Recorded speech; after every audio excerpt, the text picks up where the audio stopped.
வா மாப்பிள்ள இந்த படம் ரிலீஸ் ஆயிடுச்சு பார்க்கலாம். ஒரு தமிழ்நாட்டு இளைஞர்களை பொறுத்த வரைக்கும் என்ன, ஒரு ஹீரோவையும் அந்த படத்தை 100 கோடி ரூபாய் ஓட்டுறக்கா நாம இருக்கும். அவன் படம் ரிலீஸ் பண்ணோடனே 100 கோடி ரூபாய் அவன் படத்துல வசூல் பண்றதுக்கு இளைஞர்கள் நாம இருக்கமா?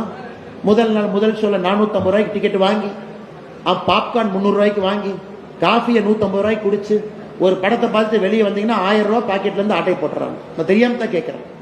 இது நமக்கு இன்னைக்கு ஒரு சந்தோஷமா இருக்காப்பா. இன்ஸ்டாகிராம திறந்தாவே நமக்கே ரொம்ப சங்கடமா இருக்கு.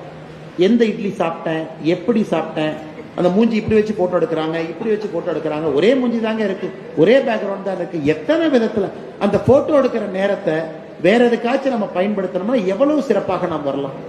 இன்ஸ்டாகிராம்காரன் உங்க ஒரு அக்கௌண்ட்டுக்கு மாசம் அவன் $7 சம்பாதிக்கிறான். மானிட்டைசேஷன் வந்து $7.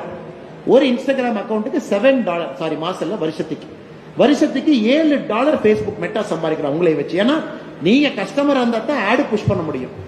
ஆடு புஷ் பண்ணா தான் மார்க்கெட்டிங்காரன் பணம் கொடுப்பான்.